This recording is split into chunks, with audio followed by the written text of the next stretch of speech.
মেষ রাশি সাপ্তাহিক রাশিফল আপনারা জানতে চলেছেন 18ই আগস্ট থেকে 24 আগস্ট 2025 এই এক সপ্তাহ আপনাদের কেমন যাবে। মেষ রাশি আপনারা কিন্তু শনির 7.5 প্রথম পর্যায়ে রয়েছেন। সপ্তাহের প্রথম দিনটাই আপনি ধরে নিয়ে চলতে পারেন। এই দিনে আপনার মনের মধ্যে কিন্তু টেনশন বৃদ্ধি হবে। সেটা কোন ক্ষেত্রে টেনশন বৃদ্ধি হবে, সেটা মানসিকভাবে আপনি যে ক্ষেত্রে প্রিপারেশান নিচ্ছেন, যে ক্ষেত্রে আপনি নিয়ত পড়ে আছেন, যথেষ্ট শ্রম দিচ্ছেন, সেটা বুদ্ধির দিক থেকে হতে পারে, শারীরিক হতে পারে, কিন্তু সেই অনুসারে ফলাফল আপনি পাচ্ছেন না, যার ফলে কিছু ক্ষেত্রে আশাহত হতে পারেন। এবং আপনারা যারা আর্থিক বিষয় নিয়ে একটু দুশ্চিন্তা মনের মধ্যে নিয়ে চলছেন, সেক্ষেত্রে এরকম দুশ্চিন্তা বৃদ্ধি হতে পারে, আর্থিক নিয়ে দুশ্চিন্তা বৃদ্ধি হতে পারে।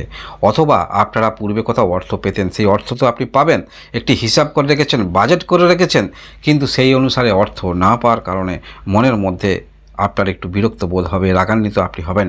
কারণ কেন রাগান্বিত আপনি হবেন? কারণ মেষ রাশির অধিপতি গ্রহ হলো মঙ্গল। মঙ্গলের এনার্জি কিন্তু বিশাল এনার্জি। যেমন কোনো কিছু ক্ষেত্রে জেদ এদের মধ্যে দেখতে পাওয়া যায়, তেমনি কোনো কিছু ক্ষেত্রে রাগও এদের মধ্যে দেখতে পাওয়া যায়। তাই যারা শারীরিকভাবে একটু সমস্যা আপনাদের রয়েছে, সেটা ব্লাড প্রেশার হতে পারে, এই সমস্ত ক্ষেত্রে একটি ক্রোধটাকে নিয়ন্ত্রণ আপনি করার চেষ্টা রাখবেন। কারণ একটি দিন হয়তো আপনাদের খারাপ যেতে পারে, কিন্তু পরবর্তী দিন, পরবর্তী সপ্তাহে সেটা অবশ্যই একদিন না একদিন অবশ্যই আপনি কিন্তু ভালো দিন পাবেন, সেটা আপনার দিক থেকে ভালো দিন। তবে আমরা দেখতে পাচ্ছি এই সপ্তাহে যেমন প্রথম দিনটাতে এইরকম কিছু উপলব্ধির মধ্যে আপনারা অতিবাহিত করবেন, এরকম কিছু বিষয়ে মনের মধ্যে আপনার বেদনা বা রাগ আসতে পারে। তবে যোগাযোগ বৃদ্ধি কিন্তু আপনাদের হচ্ছে, সেটা প্রথম দিকটাই আপনি উপলব্ধি করতে পারবেন। যোগাযোগ বৃদ্ধি হচ্ছে, সেই যোগাযোগটাকে কাজে লাগাবার চেষ্টা রাখবেন। এবং যে যোগাযোগ বৃদ্ধিটা হচ্ছে, এই যোগাযোগ যে বৃদ্ধি হচ্ছে তার গোপন সিক্রেটটা আপনারা জানুন। গোপন সিক্রেট জানুন, সেটি হচ্ছে আপনাদের যোগাযোগ আসবে, সেটি দূর থেকে যোগাযোগ আসবে, এটাই হচ্ছে গোপন সিক্রেট। দূর থেকে যোগাযোগ আপনারা আসবে, সেটাকে অ্যাকসেপ্ট করার চেষ্টা রাখুন, যেটা আপনাকে পরবর্তী ক্ষেত্রে অনেক উচ্চতায় নিয়ে যেতে পারে। সেটা হতে পারে এমন যোগাযোগ যেটা আপনার বিজনেস ক্ষেত্রে কোনো নতুন যোগাযোগ আসতে পারে, কোথা থেকে পণ্য আপনি তুললেন, আপনি লাভবান বেশি হবেন। অথবা কোনো একটি কাজের যোগাযোগ আসতে পারে, অথবা কোনো একটি শিক্ষা ক্ষেত্রে যোগাযোগ আসতে পারে। সেই বিষয়টা যদি আপনি অধ্যয়ন করেন, কর্মমুখী শিক্ষা নেন, তাহলে বাস্তবিক ক্ষেত্রে এখন পরিস্থিতি এই যে আধুনিক যুগে, সেটা কিন্তু চলন বেশি আছে, সেটা পরবর্তী ক্ষেত্রে আপনি ভালো ইনকাম করতে পারবেন। এই রকম কিছু ছোট ছোট বিষয় যোগাযোগ কিন্তু আপনাদের আসছে। আত্মবিশ্বাস নিয়ে আপনারা যারা কাজ করছেন, সেই আত্মবিশ্বাসে আঘাত কিন্তু আসবে না। যারা পুরনো মাত্রায় আত্মবিশ্বাস নিয়ে যে কোনো কাজের ক্ষেত্রে আপনি রয়েছেন, সেটা কোনো শিল্পকলা হতে পারে, কোনো ইলেকট্রনিক্স গেজেট হতে পারে, সৌন্দর্যায়ন হতে পারে, সফটওয়্যার নিয়ে হতে পারে, সেই আত্মবিশ্বাসে কিন্তু আঘাত লাগবে না বলা যেতে পারে। এছাড়াও আমরা দেখতে পাবো সপ্তাহের প্রথম দিকটাতেই আপনি সমস্ত কিছু ক্ষেত্রে আন্তরিকতার সহিত পর্যালোচনা করে কাজ করবেন, যার ফলে আপনার দিক থেকে কোনো কিছু ভুল সেটা কিন্তু হবে না। হ্যাঁ, গ্রহগত দিক থেকে কিছু কিছু সমস্যা তৈরি করতে পারে, তবে সেটা কিন্তু প্রত্যেক দিন সমস্যা তৈরি করবে না।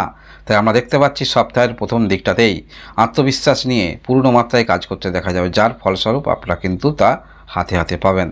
আপনারা যথেষ্ট অ্যাডজাস্টমেন্ট করে চলবেন যে কোনো বিষয়ে, সেটা হতে পারে আপনাদের বিবাহিত জীবনে, সেটা হতে পারে আপনাদের প্রতিবেশী, তাদের সঙ্গে সমস্ত কিছু ক্ষেত্রে অ্যাডজাস্ট করে চলবেন। এই অ্যাডজাস্ট করে চলার ফলে সমস্ত দিকটা কিন্তু ব্যালেন্স করে আপনারা চলতে পারবেন। এবং যারা একটু নিজের বিষয়ে, নিজের ক্যারিয়ারের বিষয়ে যথেষ্ট আশাবাদী রয়েছেন, সময় পরিপ্রেক্ষিতে সময়কে গুরুত্ব দিয়ে যথেষ্ট সেই ক্ষেত্রে আপনি নিজেকে কিভাবে আরও সেই পর্যায়ে নিয়ে যাবেন, সেই হিসাবে কাজ করতে দেখা যাবে। এটাই কিন্তু আপনাদের বুদ্ধিমানের কাজ, মেষ রাশির আপনারা যারাই রয়েছেন। কারণ মঙ্গলের যে এনার্জি আমরা দেখতে পাই, সেই এনার্জি যদি সত্যিকারের কোনো কাজের মধ্যে এনার্জি রাখা যায়, সেই কাজ দীর্ঘমেয়াদী সফলতার দিকে ইঙ্গিত করে।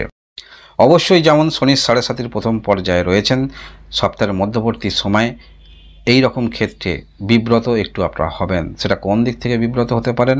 সেটা হতে পারেন কোথাও হয়তো আপনি গেলেন, যোগাযোগ করলেন, সেখানে কিছু আপনি পাবেন বা অর্থ দেওয়ার কথা ছিল, বা সেখানে আপনার যাবার কথা ছিল, কোনো একটি কাজ হয়ে যাবে, সেক্ষেত্রে সেখানে গিয়েও কিন্তু কাজ নাও হতে পারে, সেখানে গিয়েও নাও কাজ হতে পারে, এবং বেকার দিনটা চলে যাবে, বা সেই যাওয়া আসা সেই দিনটাও কিন্তু বেকার হবে। এবং কথাবার্তার উপরে অবশ্যই নিয়ন্ত্রণ রাখার চেষ্টা রাখবেন। যে কথা বললে আপনার কাজের সমস্যা হয়, বা যে কথা বললে শত্রু সৃষ্টি হয়, শত্রু আছে, কিন্তু সেই কথাগুলো শুনলে শত্রুরা আরও ক্ষতি করার চেষ্টা করবে। তাহলে এইরকম কথাবার্তা না বলাই কিন্তু ভালো বলা যেতে পারে। সময়কে গুরুত্ব দিয়ে চলবেন। আমরা সপ্তাহের মাঝামাঝি শেষের দিকটা দেখব, অর্থাৎ সপ্তাহের শেষের দিকটা। এই দিকটাতে পারিবারিক দিক থেকে কিছু আর্থিক ব্যয় নিয়ে যথেষ্ট মনের মধ্যে একটু ব্যথিত আপনি হবেন। যে কোনো ক্ষেত্রে আপনারা অর্থ ইনকাম করছেন, যাহা ইনকাম করছেন সেটা যেন পুরোটাই আর্থিক ব্যয়ের দিকে চলে যাচ্ছে, পারিবারিক আর্থিক ব্যয়ের দিকে চলে যাচ্ছে। এবং পারিবারিক অনেক কর্ম সেটা কিন্তু করতে হবে, সেটা গুরুত্বপূর্ণ কাগজ আপডেট ইত্যাদি ক্ষেত্রে এই কাজের মধ্যে নিয়োজিত থাকতে হবে। সেটাও কিন্তু কাজ, সেটা হয়তো সেই কাজে হয়তো আপনি দৈনন্দিন জীবনে কোনো অর্থ ইনকাম করতে পারবেন না, কিন্তু এটাও কিন্তু কাজ বলা যেতে পারে। তাই এরকম কাজের মধ্যেও কিন্তু আপনারা যুক্ত হবেন। এছাড়াও আমরা দেখতে পাবো সপ্তাহের শেষের দিকটা আপনারা যারা ভালোবাসার সম্পর্কের মধ্যে রয়েছেন সেক্ষেত্রে বিপরীত দিকে তেমন গুরুত্ব আপনি পাচ্ছেন না। এটাও কিন্তু দেখে আপনার মানসিকভাবে কিছুটা হলেও আপনি আঘাত লাগতে পারে, আপনার মনে বিব্রত হতে পারেন। এতটুকু ভালোবাসা দিয়েছি, এতটুকু ভালোবাসি, এতটুকু বিশ্বাস করি, তা সত্ত্বেও যেন বিপরীত দিক থেকে আপনাকে ইগনোর করছে। তবে মনে রাখবেন, বেশি এই সময় রিয়্যাক্ট করবেন না, কারণ এই যে ভালোবাসার সম্পর্ক যদি খারাপ হয় তাহলে জানবেন আপনাদের ভালোবাসার সম্পর্কের মধ্যে কোনো তৃতীয় ব্যক্তি প্রবেশ করেছে। তাই সময়টাকে বুঝে, পরিস্থিতি বুঝে আপনি রিয়্যাক্ট করার চেষ্টা রাখবেন। এই ক্ষেত্রে একটু নমনীয়তা আপনি আনবেন, একটু গুরুত্ব দিয়ে সমস্ত কিছু পর্যালোচনা করে তারপরে সিদ্ধান্ত নেবেন। তাই এই ক্ষেত্রে একটু মানসিকভাবে আপনি যেমন ভালোবাসা নিয়ে চলছেন, বিপরীত দিকে তেমন ভালোবাসা নাও পেতে পারেন। সমস্ত বিষয় হালকা করে নেবেন না, কারণ যে কোনো ক্ষেত্রেই আমাদের সংঘর্ষ করতেই হবে। কারণ আপনি যে ধরনের কাজ করছেন সেই কাজ আরও অনেক ব্যক্তিরা করছে। আপনি একরকম মানসিকতা নিয়ে চলছেন, তারা একরকম মানসিকতা নিয়ে চলছেন। কার মানসিকতা কেমন ফলাফল দেবে সেটা অবশ্যই সময় বলে দেবে।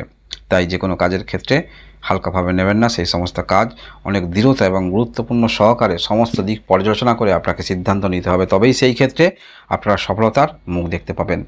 আমরা সপ্তাহের শেষের দিকটা দেখতে পাবো। এই দিনে আপনারা যাই হোক পারিবারিক দিক থেকে কিছুটা সাপোর্ট আপনি পাবেন, অর্থাৎ মানসিকভাবে যে বিষয়গুলো আপনাকে যথেষ্ট চিন্তার মধ্যে নিয়ে আসছিল, কোনো শুভ ঘটনা বা আপনার কথা বলার গুরুত্ব এতটাই, বা আপনি সবাইকে আপন করে নিতে পারবেন, এই রকম কিছু কিছু আপনার মধ্যে ব্যক্তিত্ব যদি থাকে, প্রত্যেকের মধ্যে থাকে না, কারোর মধ্যে থাকে।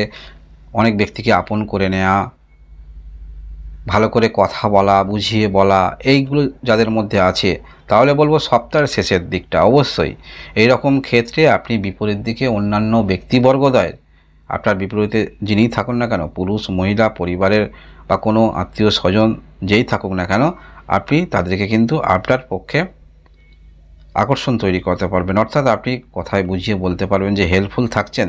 এই মানসিকতা বিপরীত দিকে আপনাকে কিন্তু ভালোবাসবে বা আপনাকে গুরুত্ব দেবে, সেটা আপনি নিজেও বুঝতে পারবেন।